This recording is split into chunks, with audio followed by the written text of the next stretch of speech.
Phil Phails at writing a theme song.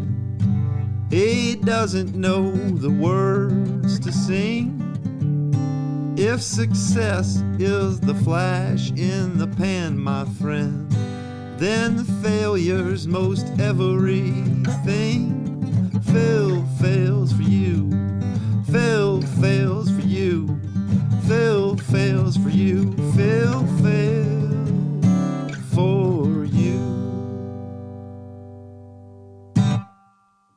Welcome to Phil Phails. Today, I'm really excited to have my guest, Nick Deacon. You can wave to everybody, Nick. They're inside of the cameras. He's a health coach and physical culturist. And today, Phil Phails at Bodybuilding. Welcome to the show, Nick. Thank you, Can I call you Nick? For sure. Yeah. For sure. Welcome. Thank you for having me. Yeah, Nice dude. to be here. The intention of this next section is really for us to explore Nick through kind of the lens of uniqueness or ways that you felt separate from the whole in your life, ways that you felt either, yeah, that's sufficient. The second one is family and parenting. The third one is kind of definition of self, redefinition, transformation, starting over, those types of things. And the fourth thing is like spirituality, mysticism, and philosophy. Jesus. So these are like the things, and I know that's kind of broad, but those are the lenses through which I will spend the next kind of hour and 15 minutes exploring you and your journey and your whole life. How long have we been in so far? We're at 56 minutes. Yeah. So, Dense. yeah. Feels dense, right? Like it's a lot in an hour so Yeah. far. Yeah. And we've spoken a lot. Normally the 5 questions are like about 30 minutes or even less. Like sometimes they're like 20 minutes. So, and there's no Losers. there's no goal on that. It's just, yeah.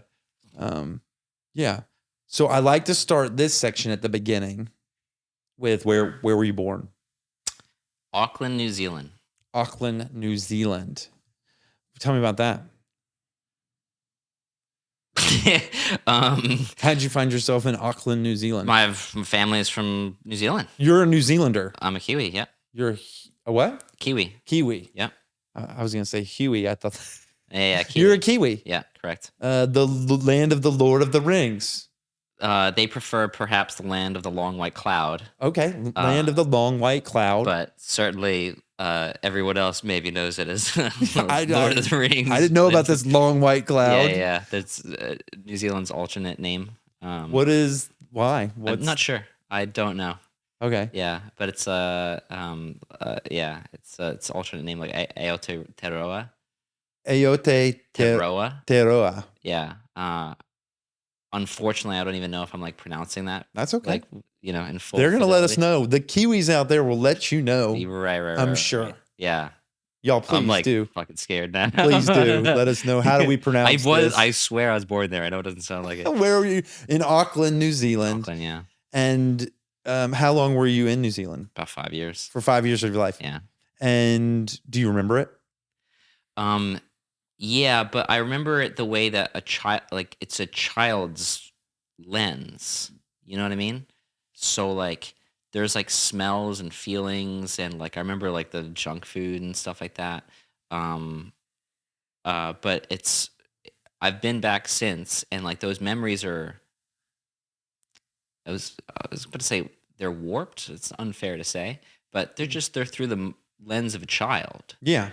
And so there's things like that. Like I remember When I think of a child's memory, it might be like they're magical. Like you were discovering everything fresh with fresh eyes. So everything would maybe be a little, beautiful or wonderful or, yeah, idealized. The magic part, I maybe have my own definitions for magic, but what does certainly occur to me is like a micro detail is like the whole, like some of a memory might be like all of the micro detail, like because I'm small, I'm being led around by my family, and then I just like get fixated on something. Yeah. And like I'll remember things like that. What do you remember about it?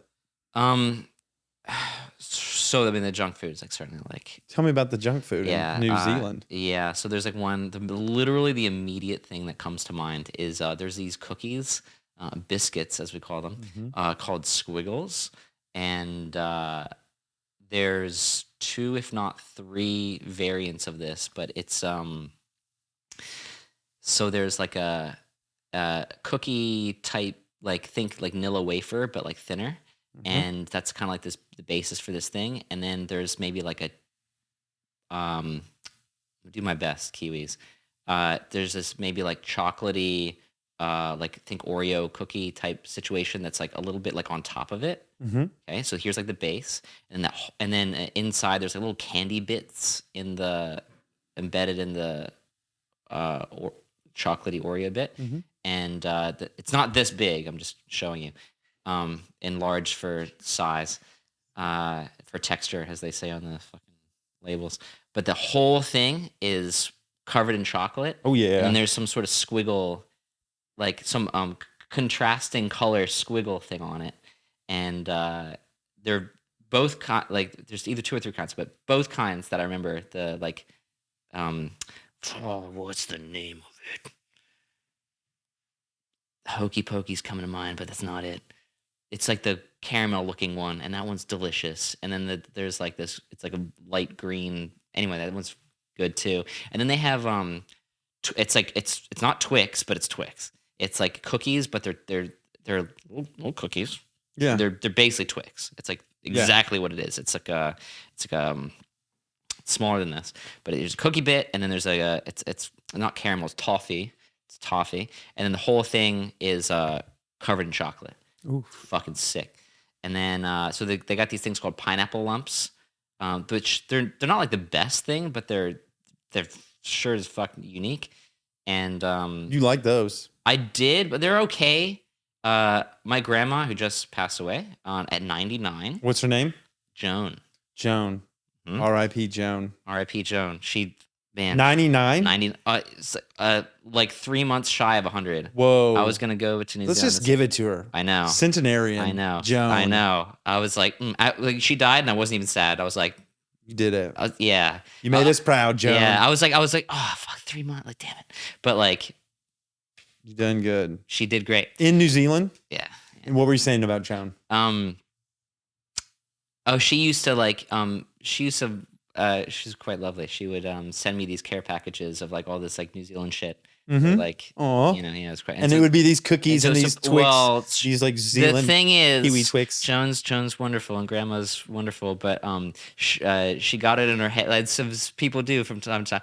That she got it in her head that like pineapple lumps were the thing. And then it's like, oh, fuck, more pineapple lumps. She would just send you that all the time. I just think of like pineapple, lumps of pineapple, but that's probably not it. So what it is it's like the size of a domino. So it's maybe like the actual size of my 2 thumbs. Like this. And it's this neon yellow, chewy. It's like it's denser than marshmallow, but it's like this very sweet, like I think of it like sound. It's like high pitched. The taste is like high pitched. But anyways, it's like this very very sweet, sharp, chewy thing, and then there's a light layer of milk chocolate on top of it. These are called pineapple lumps, and they're the size of a domino. And Joan overdid it a little bit. Yeah. It's all in love. She super did. There's also something that is illegal in the United States. Whoa. Called Kinder Surprise, and so you maybe have seen Kinder Buenos before.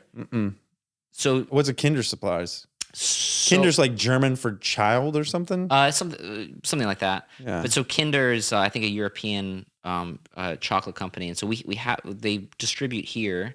But this particular thing, the Surprise, is illegal. A razor blade. So here's 1 out of 15. Here's the deal. So this was like my favorite thing in New Zealand. And what it is, I'll tell you what it is first. It's an egg. It's an egg. It's like about this big, and it's wrapped in foil. And you unwrap it, and it's milk chocolate But if you like cross section it or whatever, it's milk chocolate and then white chocolate. So the inside is white chocolate, and it's quite thin, relatively thin. And on the inside is a little nugget plastic pod thing that's got some sick toy in it. Oh my God! They hid a sick toy in the middle of a chocolate thing, and then people would choke on it. So in the FDA, in the United States FDA, it is illegal to have a non-nutritive component or thing inside of a nutritive thing, an edible thing. Hold on. Yeah. We just passed up Fat Tuesday, and I've understand the king cake as having a little baby in that cake. And whoever gets the baby slice in their slice of cake, right? That's not illegal, is it? You know what I'm talking about? I do. The Mardi Gras cake? Yeah. I actually don't know it as that. There's a Mexican version that an ex-girlfriend of mine shared with me. It's the same thing, essentially, but it's like a baby Jesus type of thing. But it's what you're saying. Whoever valid. chokes on baby Jesus, right. That's the whole thing. Goes to heaven first. Yeah, I don't know. But they didn't sell. They weren't selling the Kinder Surprise thing in the United States for this reason. Yeah, makes sense. It's banned, and I was like, you pissed. wanted it, yeah. You wanted good. that, and super surprise. Not only was the chocolate itself like delicious. Excuse me. Not only was the chocolate delicious, The but ghost of a Kinder Surprise. I know. Oh, man. the toys. Again, 5-year-old mind, but the toys were crazy. Like I remember one. Ninja Star? No. Like listen. So I've gotten like one or two like in the recent years, like modern day, and it was like stickers and some bullshit. Like, Yeah. Not it, right? I remember being 5 and like you'd get a bunch and some of them are like better than others, whatever. But I remember like there was a little car thing. It's small. It has to be tiny. It's the size of my end digit here. And like a Hot Wheels car, just even smaller? Stop. And so you assemble this thing and there's you like, there's I don't remember what all the different parts were, but you assemble this thing, you like pop it together, and it's one of those things where like it's not a pullback. Yeah. It's got the gears and the inertia with it where you do that and it goes. A magic car. Do you understand what I'm saying? In a chocolate egg. Yeah. And you I don't know what you're saying. It sounds like it's magical. It's probably illegal in the States because it's fueled by black arts. It was dope. Or just like the dark arts. It made me have so much respect for like what's coming in with these Kinders. Yeah. Anyway, so those are like a couple of the things. Yeah. And they're great. Was there other brothers and sisters? Where were you in the birth order? Or do you have brothers and sisters? Yeah, so I have a sister and she's 6 years older than me, so I'm considerable a bit younger. Oh goodness, yeah. 6 years. Were you a surprise? Don't believe so. Okay. I don't. You never asked your folks have never been like, you were a surprise. Some of these things I kind of forget if it comes up, depending on like how much of it like was relevant to me. Yeah. But so like, I don't think so. Yeah. Yeah. And your folks, are they still married today? So there's a long history. There's a whole. Let's start there. Were your folks married when you were born? Yeah. They were married in Auckland, New Zealand. I believe that's where they got married, perhaps. But yes, they were married and living in Auckland, New Zealand. Correct. And what was? You probably don't remember any of that because you were 0 to 5. I started remembering things pretty quickly? When? Ages 3 or 4. What do you remember from a family dynamic of your parents? Like, what did your dad do? He's a pastor, a priest. He's a priest. Yeah. And what did your mom do? Was your mom a stay-at-home mom? I think she might have just been a stay-at-home mom. You just said just a stay-at-home mom. I don't mean it like that. But stay-at-home moms all over the place. It's a noble profession. Look, I was a stay-at-home dad, so anytime I hear someone say "just" in front of stay-at-home whatever, I'm like, wait a second, bro. The just is simply me looking elsewhere for more. Yeah, and I don't, to my knowledge, I don't have another. She took care of the household, you and your sister. I believe so. You don't have. There might not be a memory of that, but your dad was definitely a pastor. Oh yeah, I'd say pastor. He was a pastor. Pastor. Reverend. A reverend. What kind of church? Anglican. So you were raised in on a church, like it's a vicarage, like the church grounds. You were raised in a vicarage in a church grounds. Yeah. Whoa, what was that like? Do you have any memories of that from 0 to 5? Oh yeah. Like, what was it?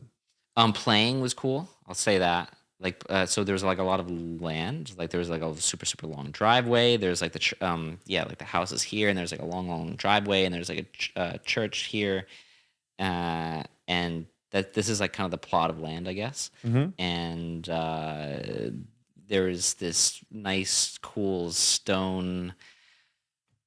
There's like these like commemorative things, and like they have symbolism and meaning. Like, this tree was planted for this reason, and there's this like cool stone thing with moss all over it. I mean, New Zealand's just like cool from a flora fauna standpoint anyway. Mm-hmm. But yeah, so yeah, and my dad would go and like do little like admin-y things at the church, and I would like go hang out in like the empty church and sweep the floors and like just like be around and whatever. So I remember there being like a lot of interesting things, but as you can maybe also imagine, like I'm the only one. Like no one else lives in this situation. Your sister wasn't there. I mean, like of like other kids and whatever. But I guess at 5, like you're not really hanging out with too many other kids anyway because you're not really in school yet. Yeah. Well, yeah. You didn't have play dates and stuff. No. You were hanging out with your family in the church or in the vicarage. The yards and whatever. Yeah. And I remember, I'd be in the dirt and I'd be like, I thought lawnmowers were cool. Digging things was cool. Yeah. Real kid stuff, Yeah. At least 30 years ago. Yeah. And then where did y'all move from Auckland, New Zealand? What happened next? So my mother died. Oh. And that was like Your mother died when you were 5? When I was 4. When you were 4. Mm-hmm. What happened? So there's 2 stories to this. The story that I knew as a 4-year-old was she died. That's it. Yeah. Done. End of story. Kind of. Your mom died. And then like with a little bit of prodding, I remember like telling a teacher one time a couple of years later that she died of cancer, like based on what I had heard, like some like hearsay, hearsay. Well, it was, I mean, from my family, but like they're not telling me the truth. And this may be also where like I have a very high respect for children, and part of it probably comes from like how much I knew at a young age and could perceive, and remember it as well, certainly. But it's limited by how well a child can articulate things. Yeah. Because there's there's a grander vision that they're not aware of, but also like their ability to speak. Like I remember my ability to speak as a child, like not only from a linguistic language standpoint, but also just of a spiritual, like standing up for things. Like kids, it's a kid. You had like a childlike confidence or something. No. The opposite, where like a child is, maybe I'm speaking in too great a generality right here, but like I would imagine an average child, at least I was a little bit like more timid. Right? You weren't asking questions. I was certainly asking questions, but I wasn't like, I don't believe what you guys are saying, and that doesn't make sense. It was more like accepting the narratives that were passed down. I'm earnestly trying to figure things out. You were trying to. Yeah. But anyway, what's the second story? The real story is that she killed herself. Yeah, and then they found her in the car in the garage, and carbon monoxide poisoning. Yeah, it was all of it, and it wasn't even like the first attempt. Everyone knew what was going on, except for me, because I'm 4. You're 4. Yes, and my older self now is like, there's just kind of a feeling of like, I think less damage would have been done if the truth were like, if they took the time to explain things to me. How do you explain to a 4-year-old suicide? How would I explain it? So step 1 is death. Some kind of awareness of death. Well, you got the death. They gave you that part. The death but wasn't easy. But like suicide is a more complex. I guess I'm as a father with 2 kids, I'm thinking like, how would I explain suicide? They're older. That's a tough one. I'm gonna think about it while I let the dog in because I hear her scratching at the door and barking. But I'm gonna think about this. This is the interesting one.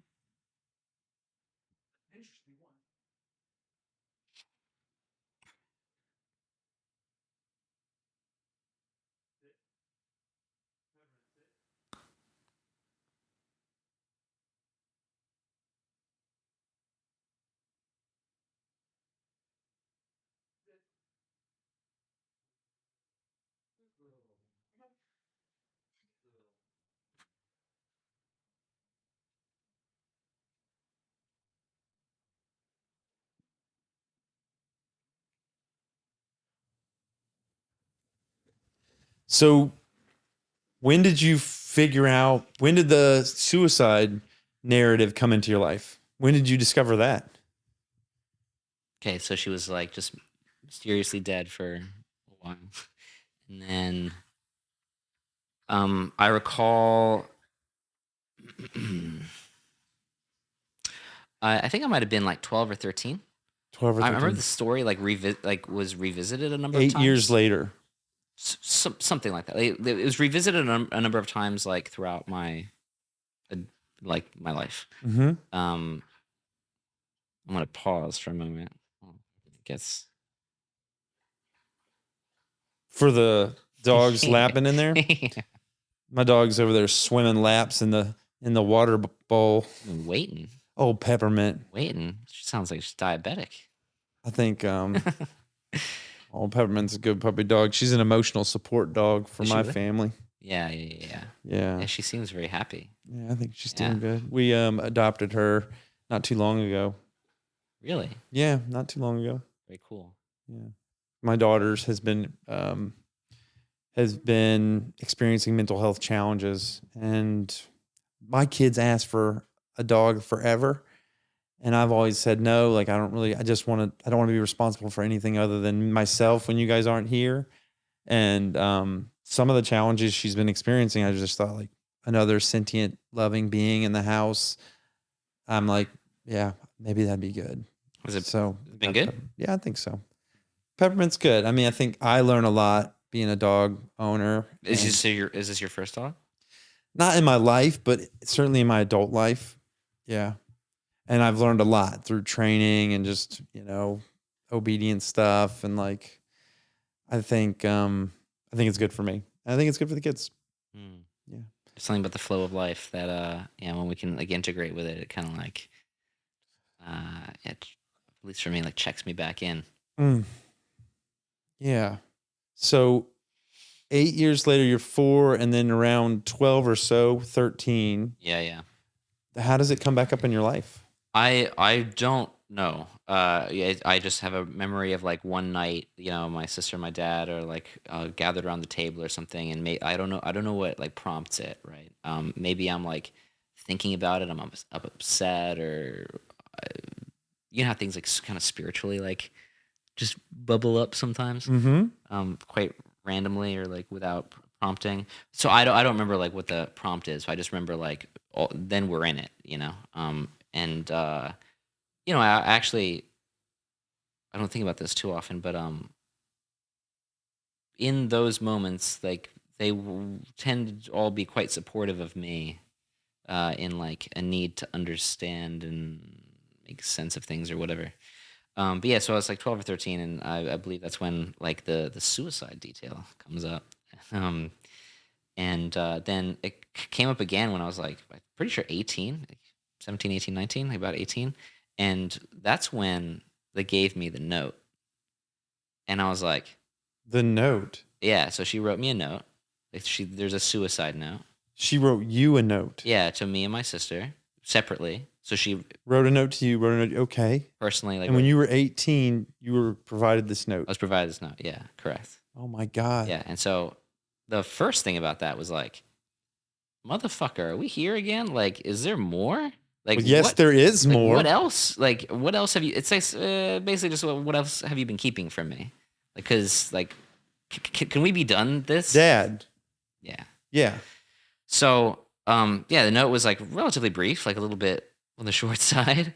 I don't. Oh, I would imagine anything other than a book that lasted the rest of my life from my dead mom would be short. Sure, You know, sure. I want my mom before suicide to be a Russian novelist. Yeah, You know, yeah, give me a yeah. how short was it? Do you Fit, remember what it said? fit on a card. Yeah, it was something along the lines of like, to my, adjective, something little man, something like endearing. Mhm. And then the message, the gist was like, I don't want to be a burden.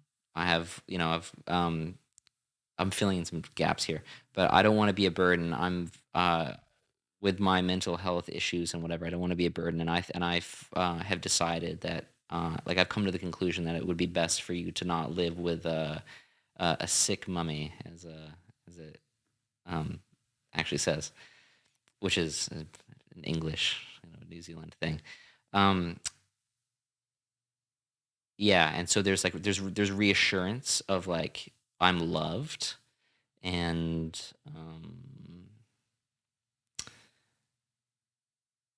yeah, it's almost apologetic, and yeah, Mm, dang.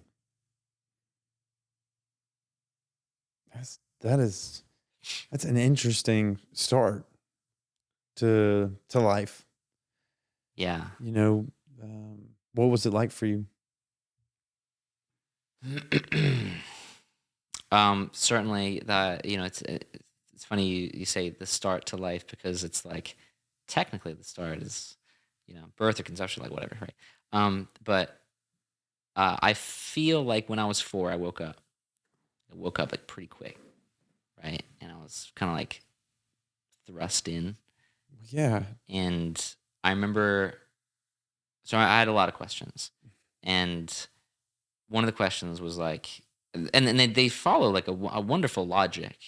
Like as you maybe can imagine, I've done a lot of exploration on this over the years, and so one of them is like, okay, like what's the deal with death? Like where is she? She's dead. Okay, when's she coming back? She's not. Got it. Right? Like okay, and then it's like, okay, well, where did she go? And so the answer that you would probably expect is Heaven heaven. from a priest Good. or a Very good. pastor. Very good. And so I'm like, where's that? Right? And so then Where's heaven? there's kind of like this explanation there, and she's with who now? Who is she with now? Yours with God. She's with God now. So now you're thrust into religion. Correct. And your dad's the perfect person to guide you on that journey. Ostensibly. Maybe not. Maybe, is that God now? Yeah. Is this God? Is that God now? Actual God. I think that was, oh man. That was God in the form of, I don't know what that was, but it was someone who wanted my attention for a moment. So yeah, you have this exploration of, where's mom gone? When will she be back? She won't. Where is she? Heaven. Who's she with? God. And I asked you, like, was your dad a good, like, person to take you on that journey? And it seemed like the answer was no. Yeah, I think there's probably like a lot of like love in trying to provide some answers, but the answer, like, I needed some stronger answers. Yeah. So then there became, there was a question of like, why did this happen, type of thing, and you have to keep in mind that the suicide thing wasn't real for a very long, like doesn't exist, right? Because that wasn't part of the story, Right. right? So, yeah. So why did this happen? And then it's like, well, if God, like now you got to be careful about how you describe God, because why does God let bad things happen to good people? Right. Right. So this is all like, as I reflect on this, it's all like, wow, like a child is very perceptive, and like they're very good with stories, and like this means that and that means this and type of things. So you have to be quite careful, and and like not speaking down to a child, because they'll point out the thing, like they'll point the holes out like, real quick. Yeah. Because also nothing more could what am I trying to say? This particular situation was my life. Like I didn't have bills to pay. Like I didn't have other responsibilities. The only thing that mattered in my life was like figuring this out. You know what I mean? Yeah. Like my mother's gone. Like that's my life now. Like that's everything. This Like is nothing's more important. Investigating where mom went. Right. Like this, my 100% of my the investment of my time, energy, and attention was like into this thing. Yeah. Anyway, so there's like these logical questions that follow, and I came to a point of like, okay, she's not here, she's gone, she's not coming back, bummer. And I say it flippantly now. It's obviously like horribly devastating. Sad. Yeah, devastating. Probably not even like summed up in the word devastating. Yeah. And in ways that I can't even appreciate for years to come. And then what kind of environment is there that your mom felt that her mental health challenges were such a burden that she needed to, like what even was going on there, right? So, yeah, I mean, so she had a history of like, so number one, she was adopted. So that's like its own thing. And then there was like a history of like sexual abuse and stuff like that. And well, that can fuck up a person apparently. Yeah. And I'd also heard from my family that part of the explanation is that like New Zealand's just a little bit behind as far as like resources and views of like mental health and like, well, even back then too, like they're right. The world was behind probably back then too. Sure. I don't just mean that, but I mean like relative to like whatever like the standard of the United States or whatever right, at the time perhaps be. So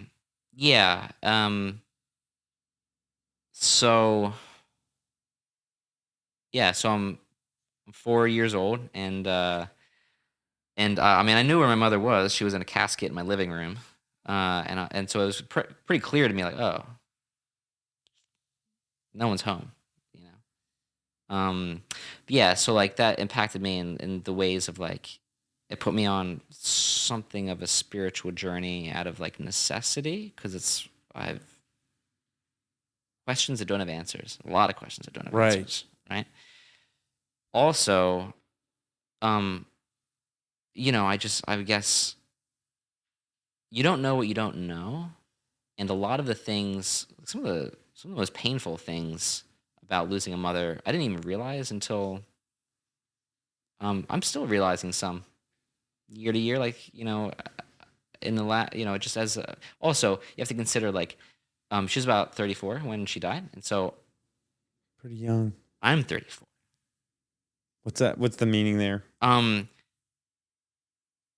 You're the same age your mom was when she chose to take her life. Yeah. When you're 4 or 5 years old, 34 might as well be 180. Yeah. Right. What is a person dealing with in their life cycle when they're 34, 30, whatever? And now it's like, what would it be like if my friend who's 34 just suddenly was gone? Yeah. Right. Like that's a different way of looking at it. Versus like a mother or like this older person. Like there's like a removal. There's a separation. What's your dad like? Just in general? Mm-hmm. So he's a bit older. I think he would have been about like 40 at the time. 5 years older than your mom, or 6 years older than your mom. So maybe like 6 or 8 or something like that. Mm-hmm. And how did older? What was your relationship with him like? Yeah. Well, when I was young, I think, so a lot of my responses here are like, they're like intuited. You know what I mean? What do you mean? Intuition is versus like, is that like no one told me? Like the answer is like, is your dad still alive? Yeah. Okay. Which is miraculous for a number of reasons, but he's still with us. So he, I I think around that time, he maybe felt like a grave responsibility to us and to me, like, us, my sister and I, relatively equally, where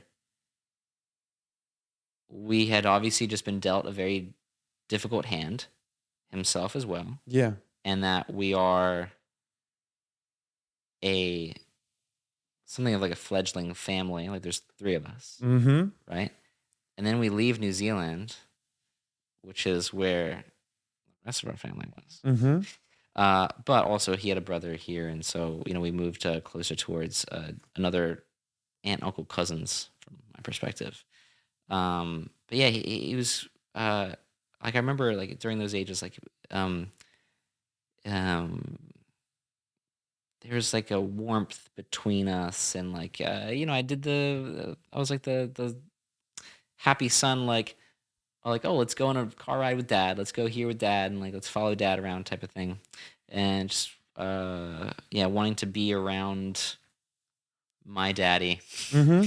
Yeah. uh He wasn't overly abusive or mean. He wasn't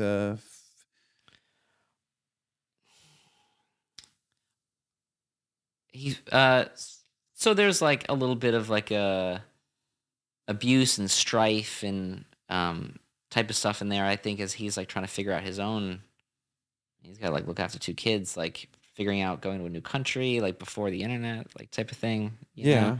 Uh, So the way he managed stress was some kind of, there was frustration or yes, and okay. So I think initially there's like damage control.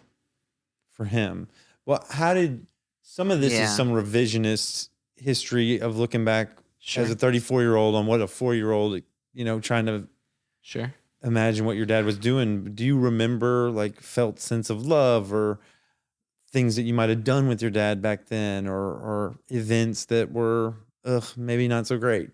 I just remember like the little stuff of like going here, going there with him, like being included, like in a car ride, something like that. I remember like there being a very different dynamic when it was like him and my sister versus him and me, or like three of us.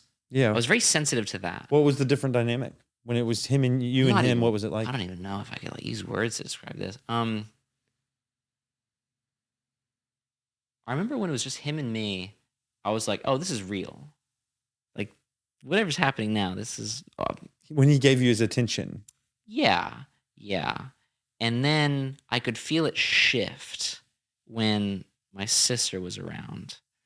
And then I even I was quite a sneaky little kid. Like I was very cognizant of like when someone else is in the room, things change. Mm-hmm. Like the observer effect or whatever. Yeah.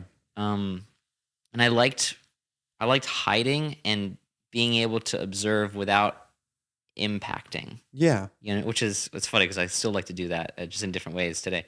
Um, yeah, and I remember like the relationship between him and my sister, and the relationship between him and me, they were different. And it's almost like I felt like the only time things were truly honest was when he was with me or something. I don't know. What is honest? What does that mean? Like you're saying when he was with you and your sister. Yeah, there's like if I go to the the opposite of honesty, there's like a performance type of thing For his sister? or For your sister? Like, what would he perform though? Like what is yeah. I'm trying to think through this for a moment. the only thing that comes up for me is maybe the way you'd raise a young man would be different than there might be an idea that you raise a boy differently than you raise a girl. Well, also consider like the actual time and space I'm speaking about right now is really only a span of like 2 years, 2-3 years. Between 4 and 6? Yeah, because that's 4 like, and 7? by the time that like we moved to the United States, and then like stepmom came into the picture. But yeah, I think part of the performance thing is like sometimes there are things we might say in front of a person that we wouldn't say, that there are things that we would say when the person is not present that we might not say if they are present. Did I say that right? Yeah. You understand what I'm saying? Yeah. Yeah. So maybe Yeah, there's he like wouldn't say I think things also when your sister was around. now that I'm like putting some of this together just in real time, remember they're hiding stuff from me. They're like intentionally Your sister and your dad. Did your sister know? I don't know the answer to that. Yeah. I don't know. I think she probably did. But I don't know. Anyway, so the kind of the point there is like I was like this vestigial thing on the back end of the family, where like make sure he doesn't die, like, take general care of him, but like a lot of things were hidden from me because I'm 4 or something, Mhm. right? Oh, you were 4. I don't know what this. This is because a 4-year-old can't handle it, or like they're choosing to omit something that's real. I don't know, man. I might be on their page, man. Well, here's the deal. Goodness, here's the deal. How are you going to hide someone dying? You're not going to do that. Well, you won't hide that someone died, right? but So how do you disclose that? So you're forced to figure that out. Yeah, and I don't then, know. But how would you even understand? So then someone chose to take their life, and then that just unfolds a lot of questions. But those questions had to happen anyway. They just happened later, and they happened like with a lot of non-truths and omissions, like in. Because man, the weird thing about it is, I think, and there's a lot of compassion and empathy around this, and I don't even know how to say it, but my thought is like, what's up with your dad around their connection that Who's they? between your dad and your mom, Uh-huh. that like there wasn't support back and forth. And I'm like, oh my God, how could he even say that to someone else about his family? Sure. But it's the first thought that I had was Sure. like, what the fuck is going on in there that there wasn't like, and then I just think this is 1980, 90, early 90s. early 90s. And then in talking to you and asking you questions about whether or not your sister knew or all these things, I get a sense of a family that doesn't really talk and share a lot. And we haven't even gotten there. That's just the sense I have. Sure. Is that true? For the greater family, yes. Like that habit or that dynamic continues outwards. So in the nucleus, you and your dad and your sister, y'all don't like talk a lot about your life or about. I mean, sure as hell not today. I mean, like back in those, like I view them as like key years before like my stepmom came in and the whole dynamic shifted, because there was more like my mother's passing is now in the rearview mirror, and so now there's like a new set point homeostasis type of A new balance. When you get this new stepmom. When did I? No. Oh yeah. Is that correct, when you? correct, Is that the correct. new? Yeah, point? yeah. Because now, there's like a new like grounded stability or whatever. Yeah, but yeah, there's not a lot of like sharing and whatever. And I don't even think my dad is very capable or comfortable with sharing what's going on. He does his own hiding stuff and misdirection type of stuff, and some of it might be confusion, some of it might like I don't know. I don't think it's all like malicious, but there's some.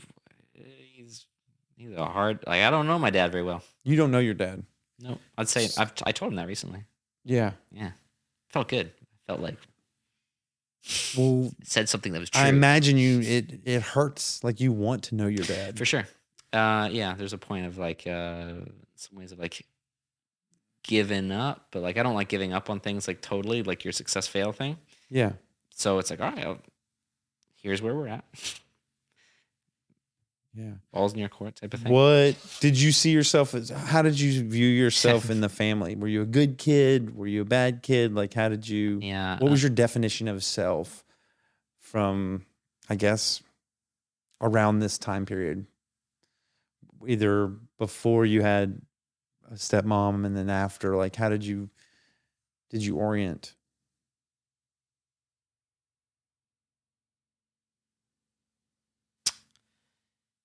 Some things that are coming to mind are, I think my sense of self like wasn't super strong, but yeah, some things that are coming to mind are that, uh, yeah, okay. So I was definitely very different. So okay, number one, You were different. What? no one red has hair? hair like me. No one has freckles like me. Like everywhere I went, like I was like that kid stands out. Because of red hair and freckles. So you were different than I was, folks. yeah.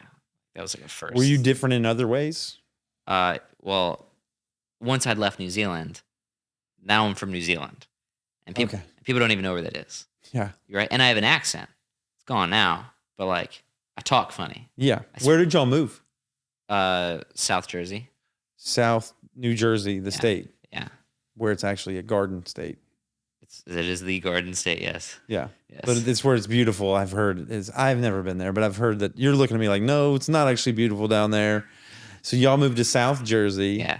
And you were an outsider in school. Yeah, and I was quite precocious. Like I was pretty intelligent. Things came relatively naturally to me. Like I was. When you say things, you mean like learning, like school. Yeah, So you got good grades. Yeah, it was all very easy for me for like a while, for like quite a while.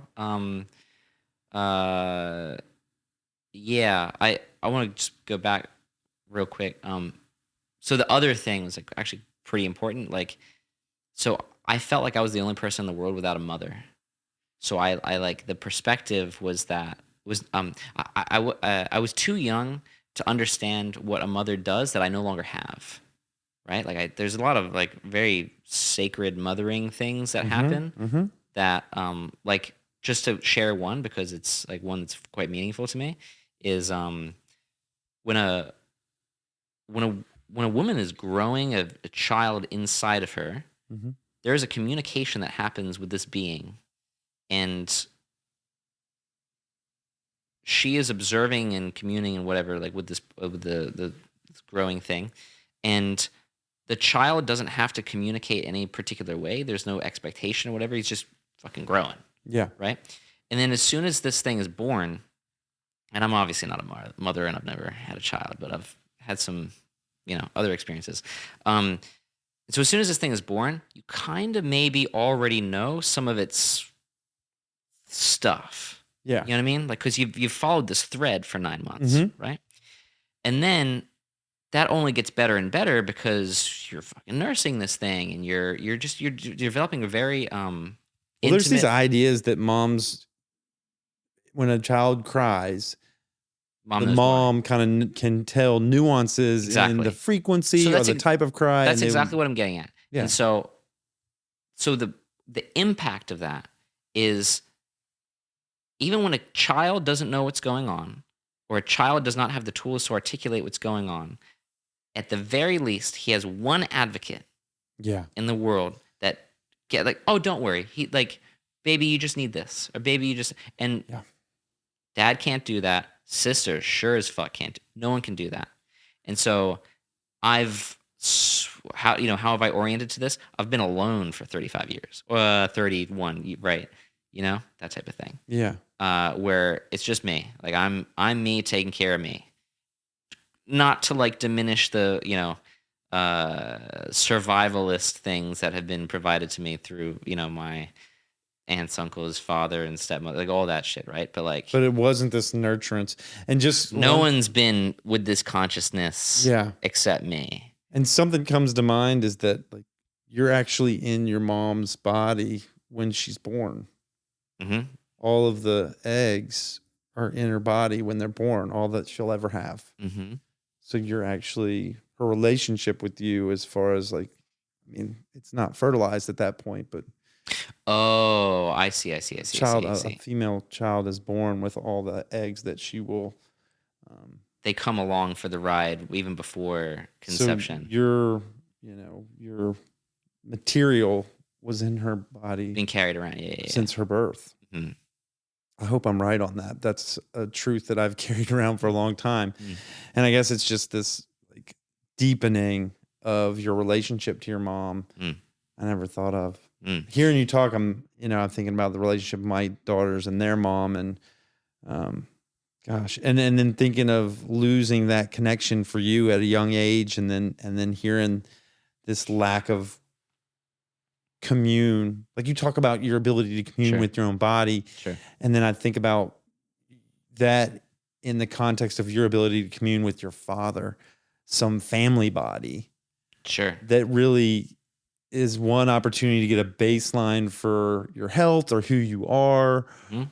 And that really wasn't there. You really Especially couldn't when- ping against. Especially when a family is small, because sometimes when you have a large family, say there's 20 people, Yeah. like you don't really understand what this one's saying, but this one's the bridge between you two. Yeah. And like you get different perspectives and whatever. Yeah. Yeah. So, I mean, it was very ungrounded. It was quite unhealthy. Like I didn't, I didn't grow up with a very like good, clear understanding of love. Like, yeah, like love is not something. Did your dad tell you he loved you? Yeah. He did, with words. Yeah. Yeah. You're saying that a certain way. Yeah. Yeah, I'm just remembering recently I kind of like told him off because I don't trust him. I don't trust things that he says to me. Like there's a kind of a boy who cried wolf, like erosion of like I don't know what you say is real and not. Mm-hmm. And so that prohibits any like building of relationship and whatever. And so I wanted to just like announce that to him like very like clearly, like, hey man, like this is where we're at. And in explaining the impact to him, I actually like also remember reassuring him of like I don't question that you love me. And I was like, I want to make that part clear. And I like looked back to all the times where, provided for me and like, stood up for me and like whatever, but, not in super intimate ways, like he's never been like, it's just like, it's more external based where it's like, this is my son, my child. So I will I have a responsibility to take care of him. As opposed to this like an emotionally intimate relationship where I don't know who he is and he probably doesn't know who I am. Have you ever had a felt sense of love with him? Like y'all were doing something together and it was just like I feel love from him. Maybe when I was 5 or 6. That's like pretty clear no. Yeah, no. Nothing. Y'all never did like whatever you're gonna say, no. No. Yeah. So what was it like? Did discipline? Was there discipline? Did he spank you? Was there? Yeah, what was that like? Yeah, I think a lot of that was like him being overwhelmed with like fucking hell. He's just alone. He's fucking alone in the world. Yeah. Right, and he's trying to raise 2 kids and doesn't know how, and he's got his own like issues with struggles and frictions with like making friends and community, and it's I think about people who come to the United States from like China, like Cambodia, like India, or like the Middle East, or like places where you have to learn a new language, Right? And like the culture is like super different. We came from New Zealand. I'm not gonna diminish that. Like it was like it's a big deal to like move across the world in 1990 whatever, but I think as I like reflect on this circumstances and situation, sometimes it seems like he would make a big deal, or maybe just felt that like things are so different in the United States, and so like you have to be really really cautious about things, and then I compare that to like knowing Indians who come from India to the United States, and like things are really really different. It's like it's a much smaller jump. You don't want to give him that. There's some amount of like, no, Dad, it wasn't that. Other people have it harder. Yeah, I think there's like a little bit of like overreaction to it, and how did he? What was that? What did that look like when he'd overreact? He would just say, like he didn't know how to navigate the culture or something. Yeah, I think it like just manifested as like fear and like constriction type of thing. Did he continue a church here in America? Yeah. So he started another, or he got a job. I don't know how that even works. Yeah, it's a situation. You get a job? Do you like? Yeah, you have to talk to like the head person. There's like a head person per. I believe that would be the bishop, the archbishop for a diocese. Okay. And then so bishop's like the king or something. The president, I don't know. Okay. He's the Mr. Sir, and then he commands all the churches in the district or whatever. And then you go talk to him, and you're like, I'm here now. yeah, I'm a shepherd without a flock type of thing. He's a right? shepherd, yeah. Yeah. And then and so then you get matched or something, and then you like have a job or something. They placed him. I suppose. Yeah. Yeah. And that's me like making sense of it. Like I don't know exactly how that goes. Do you have any awareness of why you left New Zealand? There was a lot of talk of like starting a new life and like The stigma. let's put this shit of behind me. Maybe type the of thing. stigma of his wife passing. I have a story that there's like a running away type of thing, and I don't know how much of it's like truly like hope, new life, and whatever, and how much of it's dark shadow of like get the fuck out of here. I'm not sure. Like, I might never be sure. There's a mystery here. There's a lot. Yeah. So like a mystery that I'm just saying that out loud, and it seems true. Like I don't understand, and it seems like you don't understand. Because the folks that would provide that understanding don't really communicate with you. And do you talk to your other family members, your aunts and uncles? Do you get some filtered in awareness from somewhere else? 1,000%. Yeah. A lot of them have been very, very helpful for some of those things. But here's the deal. It's one of those things where you ask one question and you get two, and then you ask those and you get four. And then There's a bunch more questions. And then at some point, because I saw the pattern, I was like, okay, just figuring out information here doesn't fix anything. Right. And I remember I was about 24. I went back to New Zealand for the first time since we left, like alone. Like I went by myself. And I remember at the time,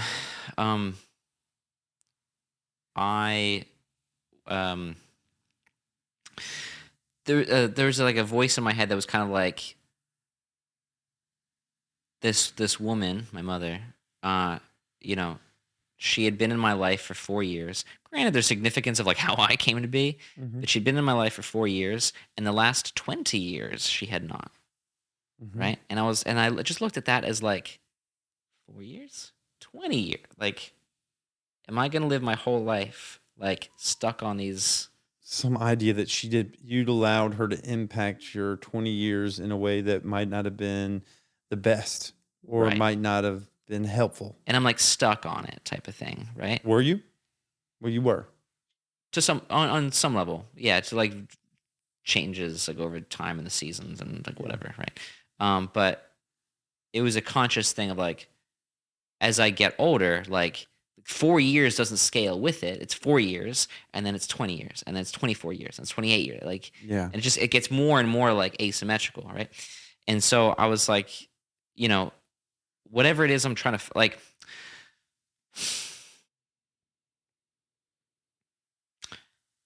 As a 34-year-old man today, who my spiritual journey is wherever it is today. It's quite active, by the way. Where I am today, what this all means to me is that no amount of seeking or understanding or dissecting or any of these things is going to change the fact that I lost my mother. Yeah. And to fight that reality or to like salve that reality by solving that reality. There's no solving. There's no solving. There's nothing to solve. Right. And I think that's kind of like the greater realization. And the kid in me who felt like a victim, I felt like a victim. I felt powerless and out of control. And like, why am I the only person who doesn't have a mother? And like, why does God do this shit to me? Right? Yeah. Because as a kid, you go to school and then everyone else has like a father and a mother and whatever. And some of them get divorced, which is a weird thing. But like, I'm the only one who's one of them died. I was also afraid of being an orphan for a little while. But anyway, the lens through which I like entered the world was one of like victimhood. And that it also wasn't my fault, like, yeah. I didn't think I was to blame or anything. I felt like a victim, and I felt out of control because here's this awful circumstance that impacts me majorly. And one of the symptoms or whatever of that was I would often think when I was young in the United States, what would have happened if that didn't happen? Where would I be? Where would I be if I still lived in New Zealand? I would go back and I would play out these like fantasies as some sort of like desperate hope to cope with what's real. Mm-hmm. And it was like, but it's fantasy, it's Mm-hmm. imaginary. Yeah. And so this is probably where like some of my intelligence, like at an early age, came from. Like this thing became very flexible because my reality was pain. And so I needed to figure out ways to, screw my brain around and how I thought about things. Yeah, goodness. Yeah. But the reality is, this is how it happened. This is what happened. Once I had all the meaning and the proper story about it. And now that's just how the on-ramp onto this reality, into this life. So it sounds like a journey of acceptance. Oh yeah. And Yeah. And then I would certainly lose some of my greatest qualities if we were to reverse this, or if we were to like undo that. Well, what are those? So there's some. It looks like you're seeing some positives too. Yeah. Yeah. Well, one of the first things that I had to solve for was the victim thing, and I saw that again and again and again throughout like my younger years, and it came to a head essentially, where I felt like life happened to me, and just the way that I was raised as well. Like I wasn't ever given any like opportunities of power and stuff like that. Where like Power in your world. yeah, like what groceries do you want, or like let's learn how to cook like no. Leave him in his room and like play video games, whatever. And yeah, I kind of got to do what I wanted and like be by myself, which I value actually. About like I feel like that was probably quite special versus kids who are like baseball, tennis. Like I don't know how different my world would be if that was. I'd be a different person. Anyway, so yeah, I couldn't ride a bike. Physically, I like didn't have I was like not strong, and I was like certainly less than from a physical standpoint relative to other kids and whatever. And it all came to a head, and I was sick of like not being in control, and I was like, I was essentially like, fuck that, we're done with this. And I saw pro wrestlers, and I saw bodybuilding, and I saw like these guys are strong, they've controlled their body. Side note, I was also like terrified of like getting fat, old, and sick, and so that felt like another inevitable. So I'm 5 years old. I'm trying to make sense of like life, long term. Yeah. And I'm like, ooh, this fat, old, and sick thing. Like people, So my extended family would have birthdays, and they'd all kind of complain about it, like, oh, another year older, like, oh, like. Over the hip, right? It's all a negative thing. But I'm 5. I'm celebrating my 5th birthday. I'm like, this is great, birthdays. And I'm like, what happened? Like, how? At what point in your age is birthdays bad?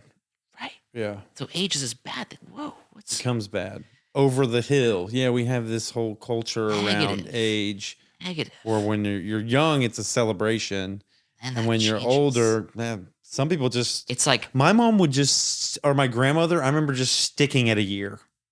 And she would over and over just be the same birthday. In your mind or in her No, I think she would just say she was the same age. It's weird. It's weird, right? So it's there's like weird. There's a shame. I mean, my grandma was 76 for like 13 years, but that's because I'm an idiot. But yeah, so it goes from like being a celebration to a consolation. Yeah. Right? So I saw unhealthiness in my extended family and the people around me, and I also saw like I got this message in my head that like being fat was like a terrible thing. You're like riddled with health issues and stuff like that, and it's a very scary thing. Yeah, because a lot of the media messaging that also came in with that was that it's a one-way street, and that if you try to go against it, you fail and you can't, right? It's like a one-way street, so don't fucking get fat because you're fucked, right? And that was a story. When you were 5, that was a story that you got. Maybe not so clearly, but yes. Was your family overweight, or were they? Yes, my dad, everyone was a bit fat, you know? No one was like over 350 plus pounds. There's no of that color of like morbid obesity. 350, that's pretty high. Yeah. You're setting the bar pretty high. I want to remove the top end. Yeah, so they were less than 350. Yeah, and some of them might be 300 pounds though. That's a lot. No, I just without like pinning each person to like how. Yeah. But so there was like fluctuating weight, and like I never saw abs. I didn't know what that was. I didn't know what muscles were. There's a lot of smoking. There's a lot of complaining about things. There's a lot of medications. There's a lot of like I got to do this because the doctor says. There's a lot of disempowered shit. Mm-hmm. Anyway, so like this disempowered like victimhood stuff was kind of like everywhere, and I was afraid of getting fat and old. And at some point, there was I also couldn't ride a bike for like a very long time until I was. Why not? I don't want to say my dad gave up on me. That may not be true, but I didn't catch on. You did say your dad gave up on you. You said, I don't want to say my dad gave up on me, but you're saying that could just be like a story that you have. Yeah, correct. Yeah. But essentially, he didn't teach you how to ride a bike. Correct. Yeah. So and I remember maybe you asked him, teach me how to ride a bike. Maybe you didn't ask him. I didn't. Maybe there's this idea that dads teach kids how to ride bikes, and you don't have to ask. Well, there's an extra bit here of like there's related to the disempowerment thing. I remember also not asking for things because I would often be let down. Promises get broken, trust erodes, and which is related but separate. But anyway, I remember being like, he tried to teach me to ride a bike and whatever, and I like didn't get it, and then eventually like that was that. But I was like pissed off about it for not riding a bike when you're a kid sucks. You're like the only one who can't do it, right? There was only like 2 kids in my school who couldn't ride a bike, and I was one of them. Oh my goodness. But when I was in 7th grade, I said, fuck this. And I would like, I'm going to figure this thing out. And one day I was like, wait, what just happened? There's a spark. You taught yourself how to ride a bike. I taught myself how to ride a bike. Yeah. And that was like one of the maybe earlier things of like, hang on a minute. In empowerment, like you've got some agency. Right. If, set your mind to something and like stay with it and struggle, be with struggle until there's a breakthrough. Right. And so then later, I remember just being like kind of like a less than skinny kid, seeing all the other boys like get, just pubescent muscles and stuff like that. And then I'm like tuned into pro wrestling. And I'm like, what's all of it? Like you can change your body. This is where you started to have an idea that it's not fixed. You could define yourself. Right. Because I thought whatever you start with is what you get. If you're fat, you're fat. If you're skinny, you can also get fat somehow. That's terrifying. You know what I mean? But it never goes backwards. You can't go backwards, right? Yeah. Right. Exactly. And then there's this muscle thing. And so there was like this like, whoa, I can change this thing. There's transformation afoot. And I only saw pro wrestling for a while. And then I got deeper. The super jacked dudes like caught my attention. And then I found out there's a step deeper called bodybuilding. And I was like, oh, wait a minute. And there's a thing, whether someone's a bodybuilding like a fan or if they are a recreational bodybuilder themselves, there's a fun thing where you take the champion bodybuilders and you look at what they used to look like. Because when you and me could look at Phil Heath or Ronnie Coleman or like any of these top dudes and be like, that's an alien and we're humans. Like it doesn't make sense. But then you could trace back in their life to where they look like you. And all of a sudden you're like, wait a minute. Wait, I could do that. Right. Because like in your mind, the natural thing for your brain to do is like, well, they were just born that way. Yeah. Mm-mm. No. Then there's like the drugs thing, which is like its own whole rabbit hole. But like, I mean, I remember looking at super muscular men and being like, and they're on drugs, right? Which is like another, again, like another layer of like, what am I looking at? But I remember being like, I can't do that. Like they're, you know, uh, it's discouraging. They're too far ahead. Too far ahead. It's It's that idea of looking out into something that's unattainable. they're different from me. I am not the same. Right. But then you look at the skinny pictures and you're like, holy, I look like that guy. Yeah. And now we're the same. And then, and all of a sudden you're like, oh, I'm just looking at time and effort. Mm-hmm. So then I like tuned into effort and I just got deeper and deeper. I like tried this and I tried that and I played with this and I played with that and like these little glimmers of like, wait, hold on. This is working. It's working. Yeah. And I was like, oh my God. And you could control your body. You could influence your body.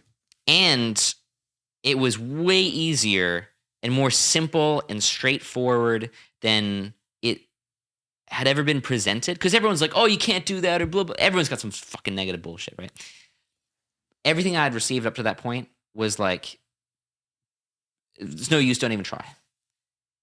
And as I got in like the little entry points, I was like, this is so simple. This is fucking magic. Yeah. Everyone needs to know about this. And then I became really annoying for like a brief moment in time. Like a vegan? Vegan. I'm sorry. Vegans aren't annoying. I just have this idea in my mind of vegans being really, really robust advocates. So there's a joke. This is more for you guys. And I'm not going to apologize. I understand it's the whole point of the joke. What's the joke? So the joke is, hold on, let me just think about it real quick because I don't want to like botch it. It's Phil Phails. I don't want to like say it too early though.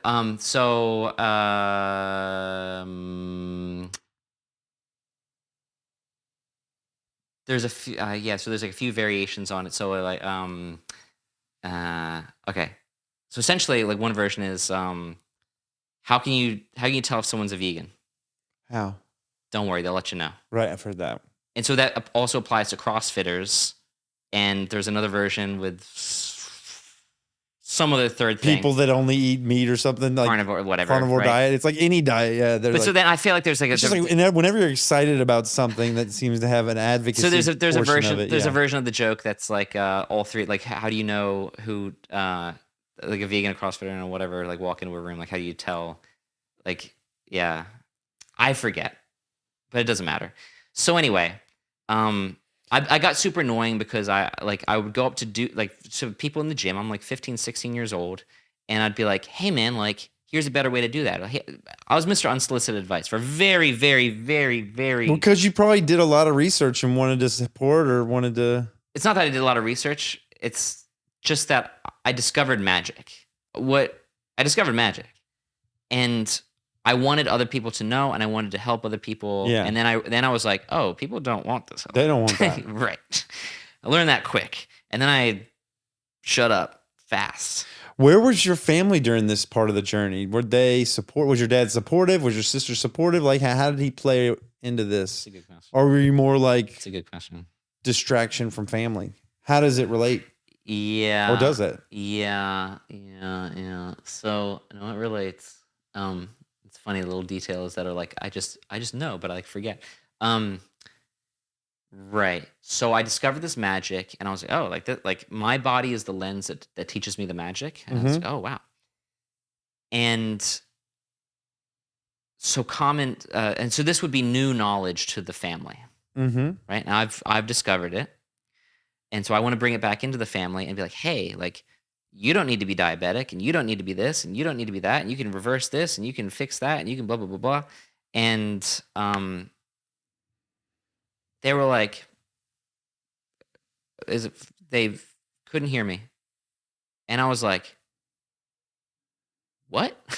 It'd be like, in my life, it would be, there was this thing called Sugar Busters. Okay.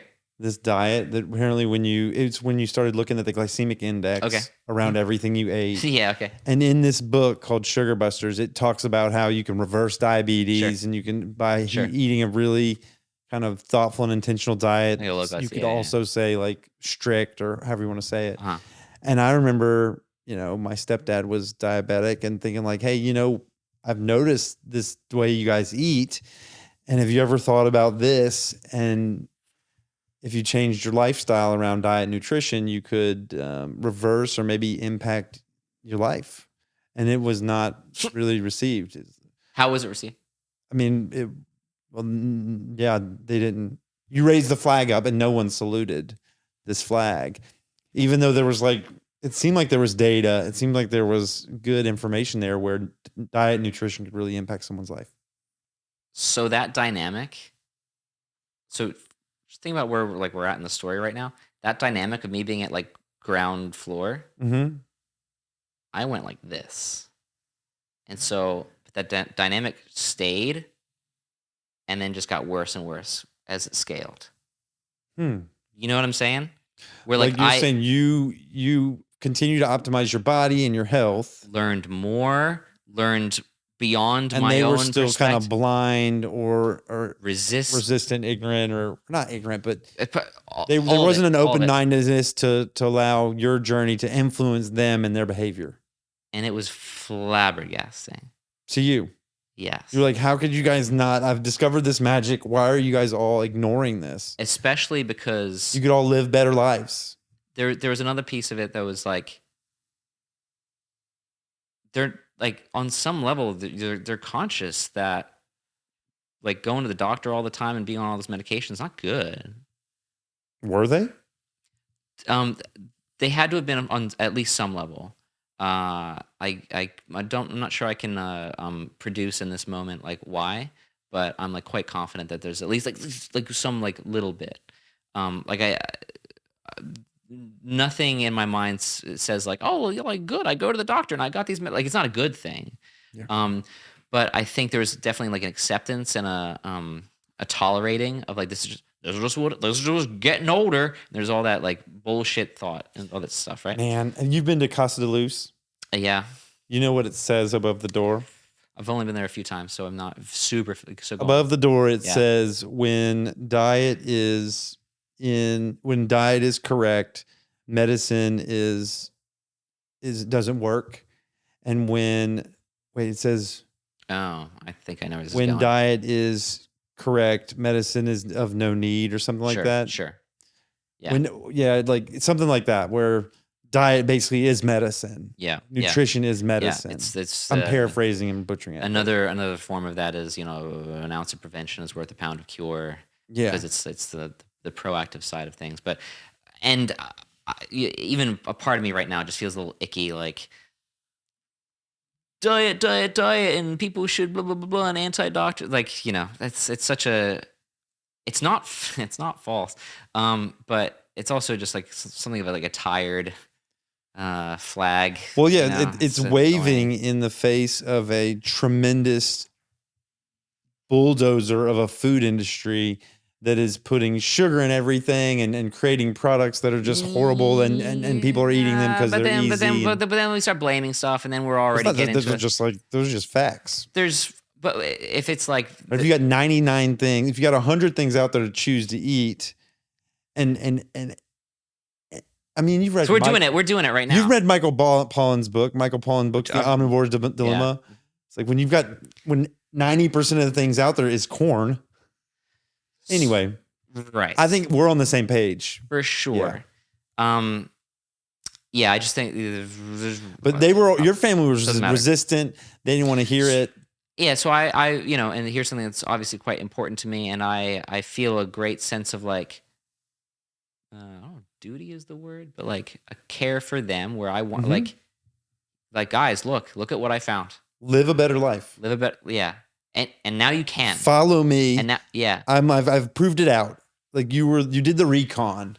Like I ran ahead, right? I saw it. Not only that, but as I said, it scaled, and I like have worked with people who are like 60 plus years old and have completely transformed their lives. Yeah. You It's could like- start doing it at any time. You can start doing it, yeah. And so I had, some pretty progressive like views on age as a young man, which is, Yeah. but like, who the fuck's gonna listen to a goddamn 17-year-old? Yeah. But I'm gonna be 70 something. I'm still gonna have a lot of the same views that I had when I was 13. But people are gonna listen to me a little bit differently when I'm, you know what I mean? Which has always been like, You want them to listen to you at 13. the messenger matters. Unfortunately, it's just like the truth of things. Oh yeah. Blah blah blah blah blah blah. So, point is, I was in this victim place, and then I grasped the reins, made a very clear decision to do so. Went to church, which was the gym, and I wanted to, bring this back to like my family and like reverse some of the limiting beliefs or like conventional wisdom or whatever, and fell on deaf ears, and that was a new struggle where I was so mad. I was like, how? Like I said, I was flabbergasted. But it was like gave me a very like emotional reaction. Like I was angry. Like, how can you not listen to me? Like, what does it say that you're not listening to me about us? Like, and me. Like, what are you saying That to I me? can't influence you. Yeah, you know what I mean? Yeah. Like, yeah, it was very painful for me. Right. And I was quite obsessed with it. And then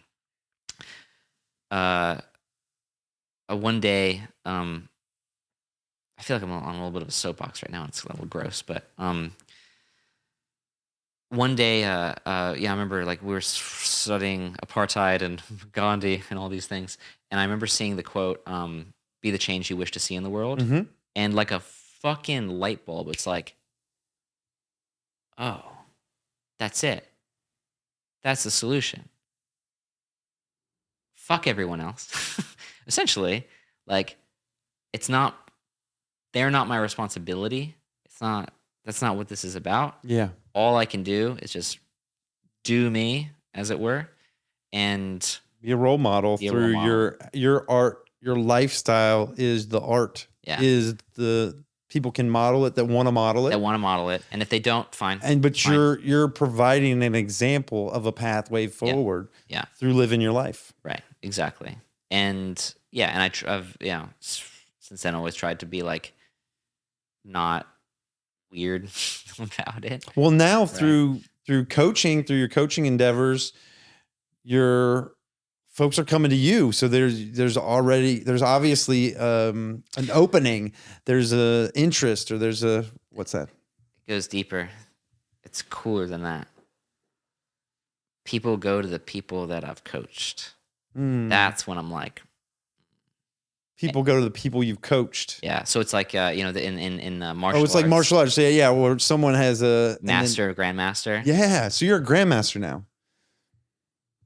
Is that how? So if I'm master of this, we don't have to get into all that, but you've coached folks that are now coaching folks. Not like professionally or anything, but they have achieved all the tools and skills that they need to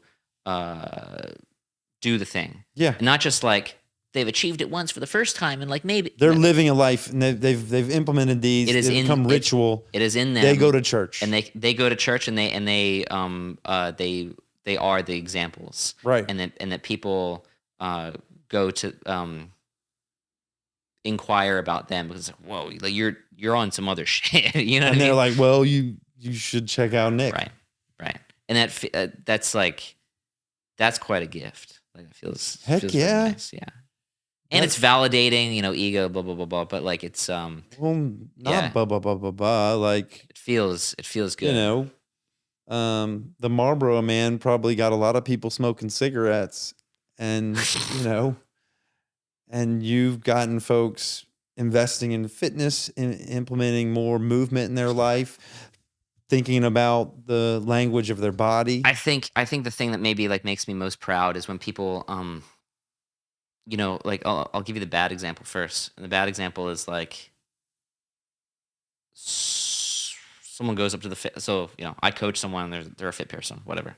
Someone goes up to the fit person and they say, wow, you're awfully fit. And I would like to be more fit, please. And like, what do you do? And they start asking them questions, right? Right. And then they say, oh, you just do this and you do that and you do what Nick said. And it's like, Not really. it's like wrong. Yeah. And the way that feels great, and this does happen, is when they can speak about how to think about and feel and be in all like the I hate to use the word the right ways, but like the clean ways. Yeah. Where it's like it's not like do this, but you have to shame your body into yeah, it's like dirty. It's like a little bit adulterated where it's like, yeah, I want to eat cookies, but I don't because Yeah. it's like no, there's no resistance. There's I want to be this way, and there's peace and there's choice and there's Yeah. there's harmony, if you will. Right. To get a little cheesy, but That's- but when the insides actually change, not just when the outsides change, but the insides change and the vision and perspective changes. Yeah. Nature of the values and how people see things changes. That's when it's like, fuck yeah. Yeah. And something that comes to mind with, you and I are both seekers in some way, Sure. in that we look to spiritual type of guides, whether that's, mindfulness, coaches or mindfulness thought leaders, or I don't know, psychology a lot. I think that we're both in that same area. For sure. And I think of those guys pointing to the moon. And what I mean by that is you're pointing to the moon as well, and you don't want them to look at your finger. You want to look at the moon.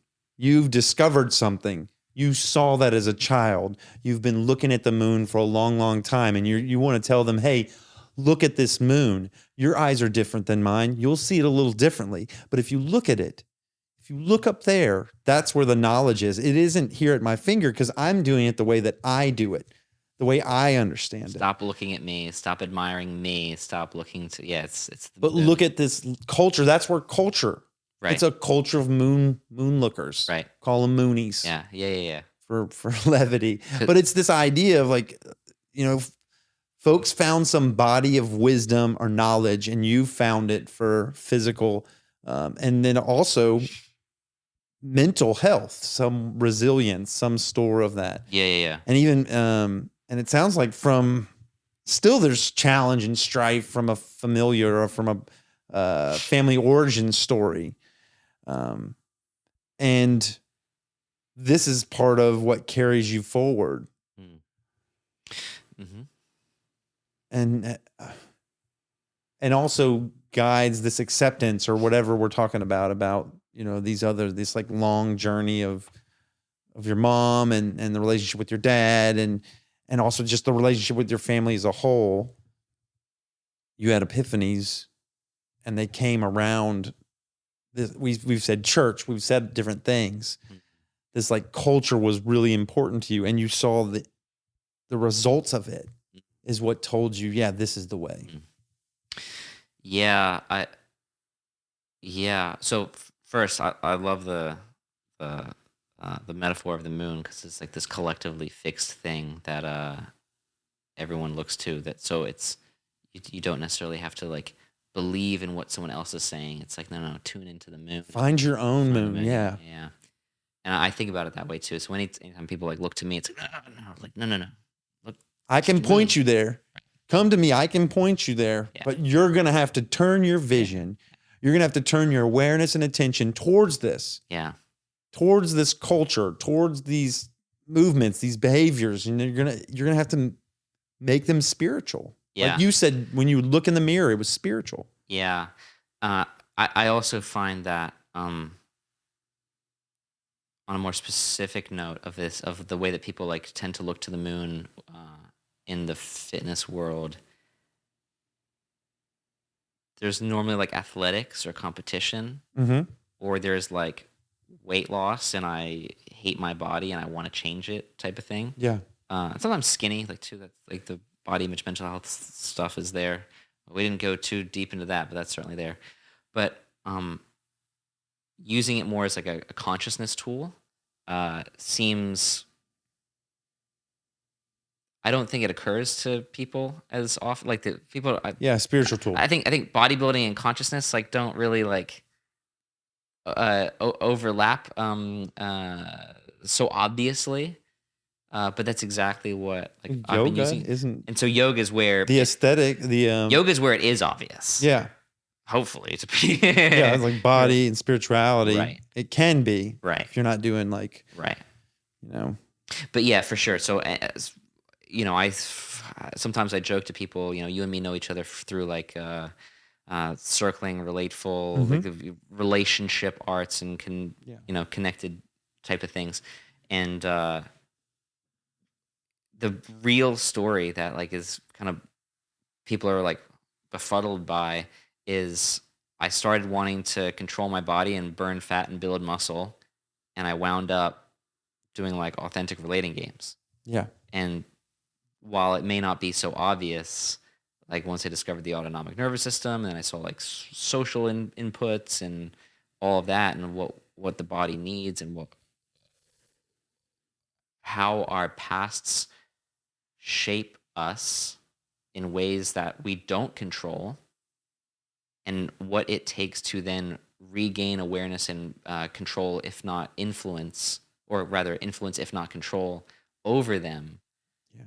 Then that's how I've been led to like, maybe I should dance more and maybe I should like, you know, do more silly things and, you know, have different types of relationships with friends and plants and dogs and, you know, stuff like that seems to be so far removed from the meathead, burn fat and build muscle, which is still in there. But yeah, it's like the stepping stone that took me to somewhere deeper that allows, you know, it's a spiritual journey. Yeah. It's been absolutely a spiritual journey for me. Yeah.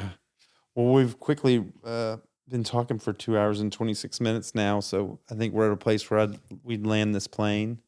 Yeah. And I think, you know, there's a part of this invitation, or at least for me, is to be influenced by other folks. And I wonder how this conversation could continue, how I could implement some of these ideas into my life, if not like whole hog or like completely like you do in some little ways.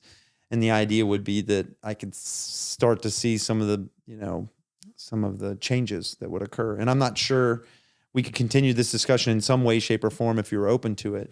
But that would be, you know, I've written down the 5 things, the 5 questions, but maybe there's some more like small things that you could impart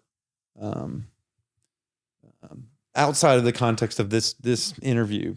Because there's in these things, the couple things, my artistry is this vulnerable, authentic discussion that we have about your life. And it's also like this open-mindedness to bring in other folks' lifestyles in some way to change and improve my life. Whether it's as a dad, as a partner, as a friend, as a employee, as a seeker. The different roles that we play in our lives. Yeah, all the different hats we have. And so everyone that sits on that chair plays a role in that if they want to. I mean, that's my invitation to them, and that's my invitation to you, is to continue this discussion in some way around intentional, thoughtful bodybuilding. And we can kind of, is there anything we want to say to kind of wrap up that bow as we kind of land this plane? I'm just thinking right now from the lens of the viewer. These viewers. Yeah. I'm